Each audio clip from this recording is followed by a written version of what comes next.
भारत के माननीय उपराष्ट्रपति श्री जगदीप धनखड़ जी, प्रधानमंत्री श्री नरेंद्र मोदी जी, लोकसभा अध्यक्ष श्री ओम बिरला जी, राज्यसभा के उपसभापति श्री हरिवंश जी, राज्यसभा में सदन के नेता श्री जगत प्रसाद नाडा जी, राज्यसभा में विपक्ष नेता श्री मल्लिकार्जुन खड़गे जी, संसदीय कार्य मंत्री श्री किरेन रिजिजू जी, लोकसभा में विपक्ष नेता श्री राहुल गांधी जी, माननीय सांसदगण और प्यारे देशवासी, संविधान दिवस के पावन अवसर पर आप सभी के बीच आकर मुझे हार्दिक प्रसन्नता हो रही। संविधान हमारे देश का सबसे पवित्र ग्रंथ है। आज हम सब एक ऐतिहासिक अवसर के भागीदार भी बन गए हैं और साक्षी भी। 75 वर्ष पहले संविधान सदन के इसी केंद्रीय कक्ष में आज ही के दिन संविधान सभा ने नवस्वाधीन देश के लिए संविधान निर्माण का बहुत बड़ा कार्य संपन्न किया था। उस दिन संविधान सभा के माध्यम से हम भारत के लोगों ने इस संविधान को अपनाया, अधिनियमित किया और आत्मार्पित किया था। हमारे संविधान हमारे लोकतांत्रिक गणतंत्र की सुदृढ़ आधारशिला है। हमारा संविधान हमारे सामूहिक और व्यक्तिगत स्वाभिमान को सुनिश्चित करता है। आज कृतज्ञ राष्ट्र की ओर से मैं संविधान सभा के सदस्यों और कर्मियों को श्रद्धांजलि अर्पित करती हूँ। ये देश का सौभाग्य है कि संविधान सभा के अध्यक्ष डॉक्टर राजेंद्र प्रसाद ने तथा प्रारूप समिति के अध्यक्ष डॉक्टर बाबा साहेब अम्बेडकर ने संविधान निर्माण की यात्रा का मार्गदर्शन किया।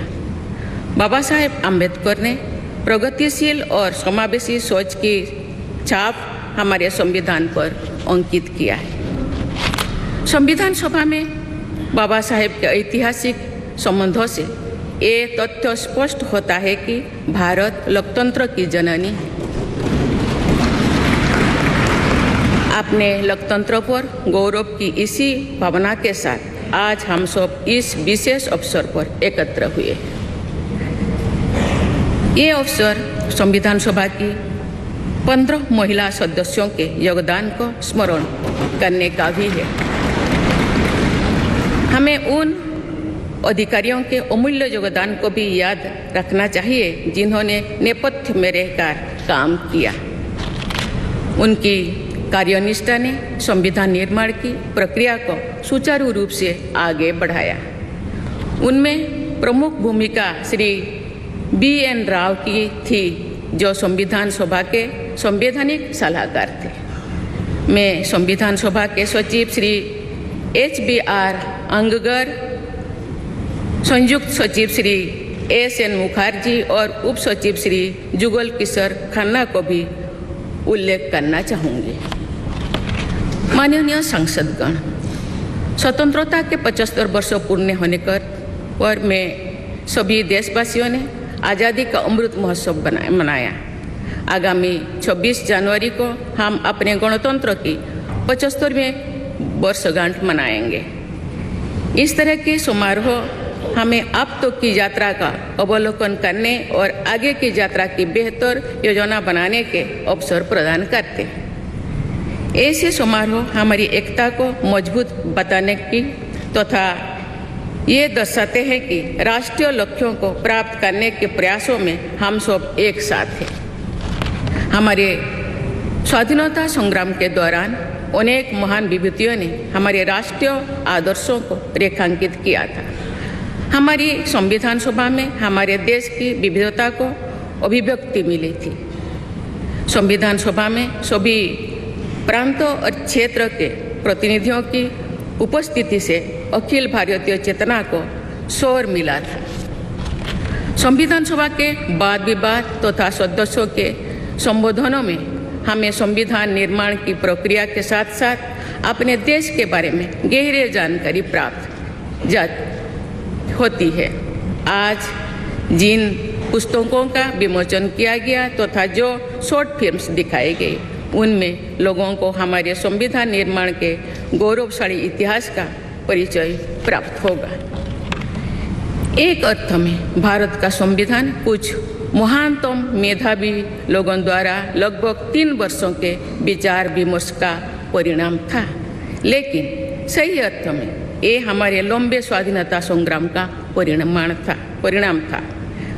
उस अतुलनीय राष्ट्रीय आंदोलन के आदर्शों को संविधान में अत्यंत महत्वपूर्ण स्थान दिया गया। उन आदर्शों को सुस्पष्ट और संक्षिप्त रूप से संविधान की प्रस्तावना में व्यक्त किया गया है। ये आदर्श है न्याय, स्वतंत्रता, समता और बंधुता। ये आदर्श सदियों से भारत को परिभाषित करते हैं। संविधान की प्रस्तावना में उल्लिखित आदर्श एक दूसरे के पूरक है। समग्र रूप से ये सभी आदर्श ऐसा वातावरण उपलब्ध कराते हैं जिसमें हम नागरिक को फूलते फलते समाज में योगदान देने तथा साथी नागरिकों की मदद करने का अवसर मिलता है। माननीय सांसदगण, संविधान की भावना के अनुसार कार्यपालिका, विधायिका और न्यायपालिका का ये दायित्व है कि वे सामान्य लोगों के जीवन को सुगम बनाने के लिए मिलजुल कर काम करें।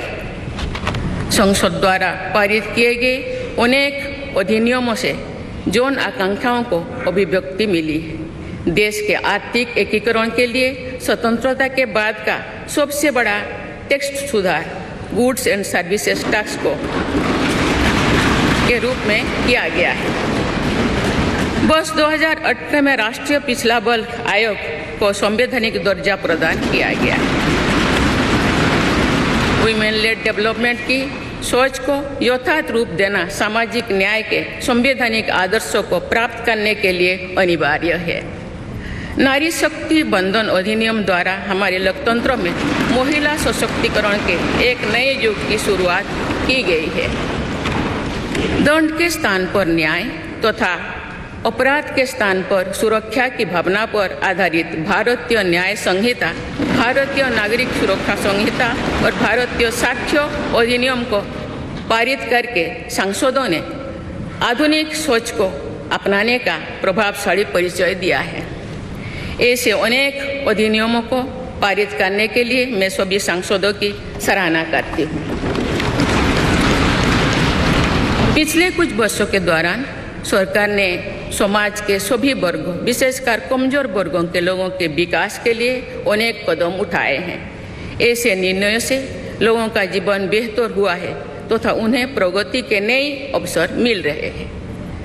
गरीब लोगों का अपना पक्का घर मिल रहा है, बिजली, पानी, सड़क की सुविधा मिल रही है, खाद्य सुरक्षा और चिकित्सा सेवाएं मिल रही है। देश में बड़े पैमाने पर विश्व स्तर का इंफ्रास्ट्रक्चर बनाया जा रहा है।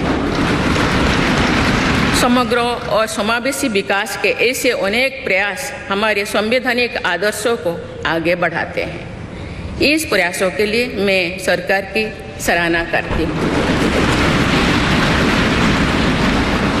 उच्चतम न्यायालय के प्रयासों से देश की न्यायपालिका हमारे न्याय प्रणाली को और अधिक प्रभावी बनाने के लिए अनेक प्रयास कर रही है।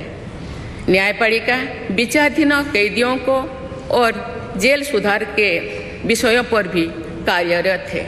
हमारे देश में मूलभूत अधिकारों का दायरा समय के साथ विस्तृत होता रहा है। अपेक्षाकृत कम साधन संपन्न लोगों को कानूनी सहायता प्रदान करने के संवैधानिक निर्देश प्रति जागरूकता और सक्रियता बढ़ रही है। माननीय सांसदगण, कार्यपालिका, विधायिका और न्यायपालिका के साथ साथ सभी देशवासियों की सक्रिय भागीदारी से हमारे संवैधानिक आदर्शों को शक्ति मिलती है। हमारे संविधान में प्रत्येक नागरिक के मूल कर्तव्यों का स्पष्ट उल्लेख किया गया है। भारत की एकता और अखंडता की रक्षा करना, समाज में समरसता की भावना का निर्माण करना, महिलाओं के सम्मान को सुनिश्चित करना, पर्यावरण की रक्षा करना, वैज्ञानिक दृष्टिकोण को अपनाना, सार्वजनिक संपत्ति की सुरक्षा करना तथा राष्ट्र को उपलब्धियों की नई ऊंचाई तक ले जाना नागरिकों के मूल कर्तव्यों में शामिल है। हमारा संविधान एक जीवंत और प्रगतिशील दस्तावेज है। बदलते समय की मांग के अनुसार नए विचारों को अपनाने की व्यवस्था हमारे दूरदर्शी संविधान निर्माताओं ने बनाए थे। हमने संविधान के माध्यम से सामाजिक न्याय और समावेशी विकास के अनेक बड़े लक्ष्यों को प्राप्त किया है। नई सोच के साथ हम भारत को विश्व समुदाय में नई पहचान दिला रहे हैं।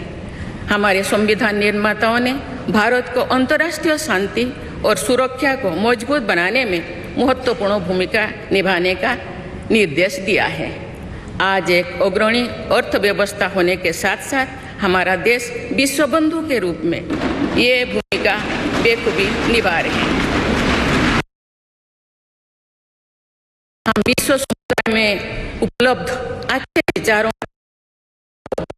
विनम्रता के साथ आत्मसात करने के लिए भी तत्पर रहते हैं। देश की जरूरतों के मुताबिक उत्कृष्ट विचारों और पद्धतियों को अपनाने की इसी भावना का उदाहरण हमारे संविधान निर्माताओं ने प्रस्तुत किया था।